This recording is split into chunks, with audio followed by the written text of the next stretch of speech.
Okay, alternate chords, alternate seventh chords.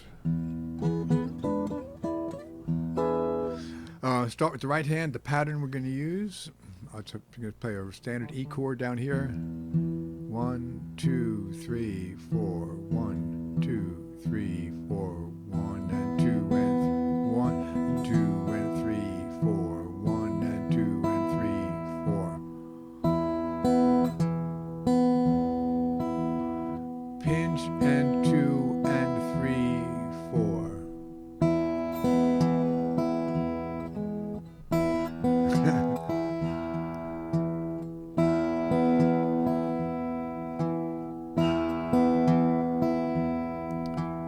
Pinch and 2 and 3, 4. Pinch and bass and bass, bass. Pinch and bass and bass. Okay, that's the pattern. I'm using that pattern just because it's cool. And we'll set you up for playing,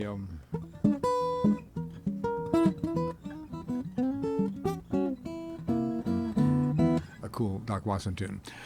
So the four chords, they're all seventh chords. They all are derived or extracted from full-size standard chords. The first one is take a D7, refinger it without your index finger, slide up one fret, and put your index finger on the first fret of the fourth string. The root of this chord resides on the fourth string. Just when you're playing a D or a D7, the root is on the fourth string. Now it becomes D sharp. Now it becomes E, D, D sharp, E. So there's your D7 form chord, movable chord. Play it anywhere in the neck because the root is still the first note. I can play it as a G, A, anything, B. So that one works in tandem with. Let me see, this microphone's in the way. Yeah, get over here. There we go. With this chord, which is based on a C chord. Here's a C chord. You add that B flat, makes it a C7. You can also take, take a C chord and add that G, the third fret of the first string, because G is one of the notes in the C chord. C, E, G, C, E, G. So that's just a redundancy of playing another displaced note of the C chord. Well, I'm going to play that C chord with that extra G, the fifth, there on the third fret of the first string. Add that B flat. Now I've got a C7. Now we're not playing the root. The value of this, you can play it anywhere as a kind of a rootless chord. The root actually is there, but it relies on the second string, not on the bass note. So if you can identify the note on the second string anywhere in the neck, you can insert this chord. There's an E on the fifth fret. That's how you tune your guitar. Second string. So there's an E7. Now move that down 3 frets and just rearrange your first and second finger. These two fingers go like this. They just go back and forth, while your third and fourth finger just right on this runner. Right hands can do the same thing, same pattern.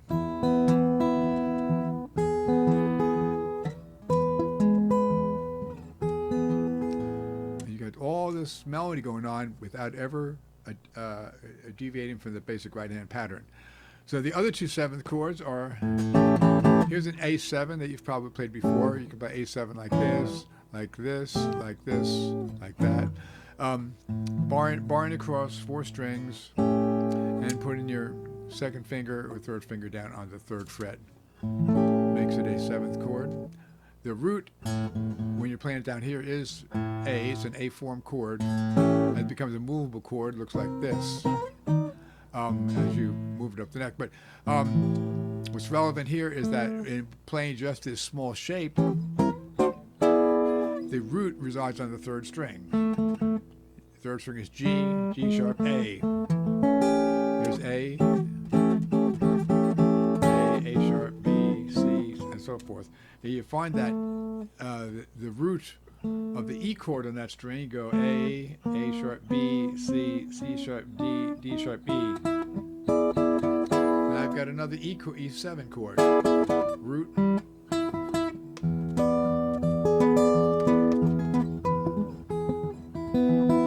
Now this one works in tandem with this one.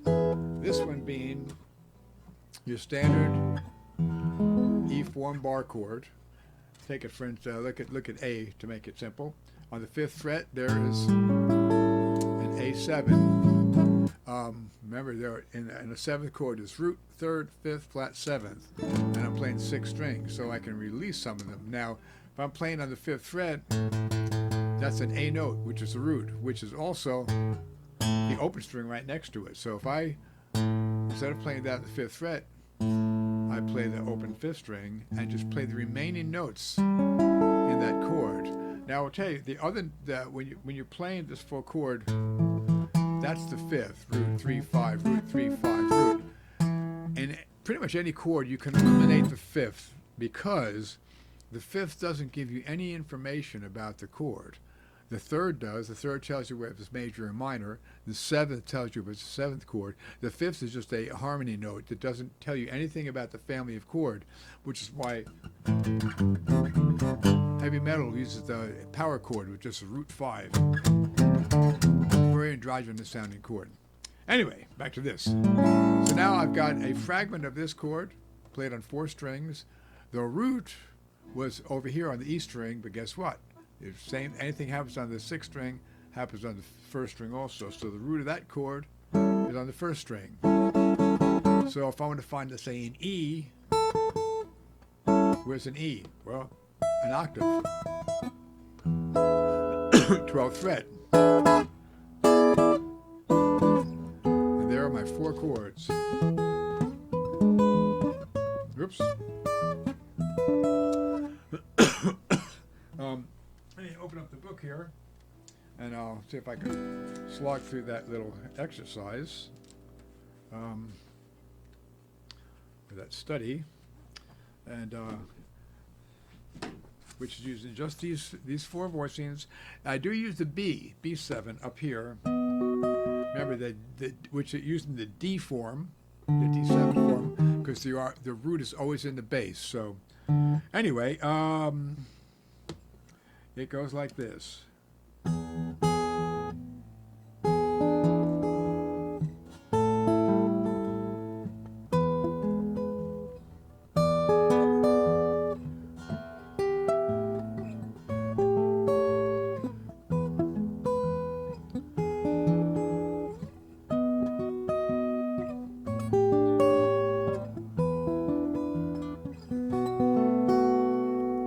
It.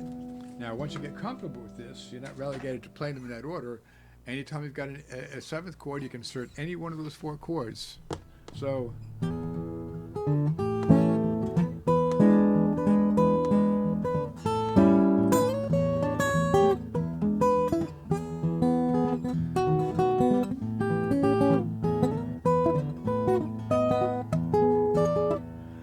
and on. They're completely interchangeable. I didn't alter my right hand at all.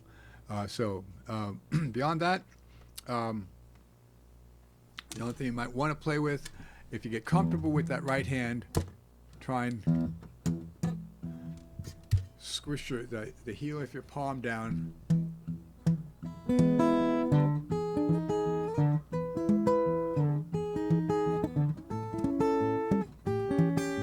Gives it a lot more juice. For playing that style. It's real funky. Anyway, hope this is illuminating, and look forward to seeing you next week.